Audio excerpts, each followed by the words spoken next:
आज सोमवार 22 एप्रिल 2024.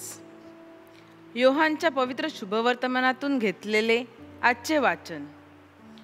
येशू यहूद्यांना म्हणाला, मी तुम्हाला खचित खचित सांगतो, जो मेंढवाड्यात दाराने न जाता दुसरीकडून जातो तो चोर आणि लुटारू आहे.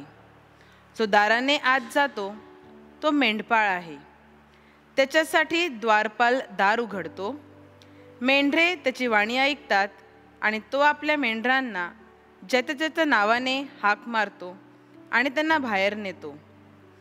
तो आपली सर्व मेंढरे बाहेर काढल्यावर त्यांच्या पुढे चालतो आणि मेंढरे त्याच्या मागे चालतात, कारण ती त्याची वाणी ओळखतात.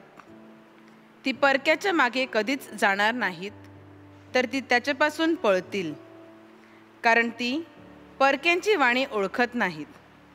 हा दृष्टांत येशूने त्यांना सांगितला. तरी ज्या गोष्टी तो त्यांच्याबरोबर बोलला त्या काय आहेत हे त्यांना समजले नाही.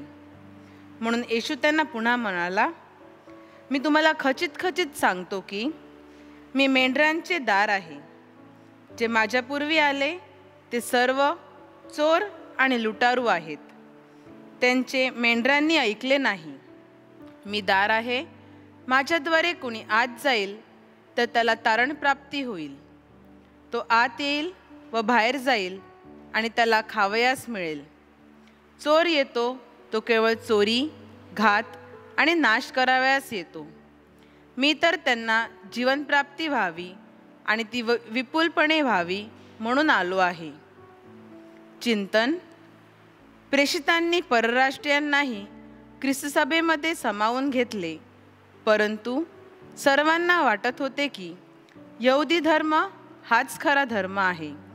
आणि मग ज्याला ख्रिस्ती व्हायचे असेल, ख्रिस्ताचे शिष्य व्हायचे असेल, बाप्तिस्मा घ्यायचा असेल, तर त्याला पहिलं यहुदी झालं पाहिजे, त्यानंतर ख्रिस्तीकरण.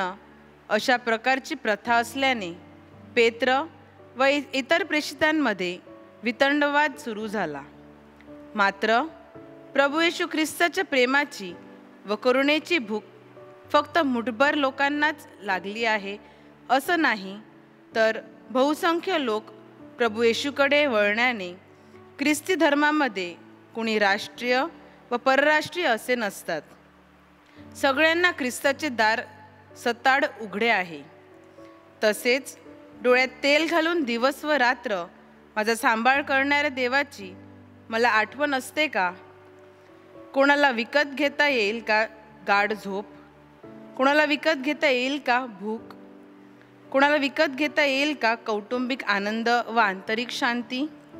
या सर्व गोष्टी रोजच्या जीवनामध्ये मी अनुभवतो. ह्याला कारण दिवसरात्र माझा सांभाळ करणारा माझा मेंढपाळ प्रभू येशू ख्रिस्त. संत ऑगस्टीन म्हणतात की प्रभू येशूने जे शिकवले ते सगळे त्यांनी सिद्धीस नेले. प्रभू येशूने जी आज्ञा केली ती त्यांनी पहिली स्वतः पाळली.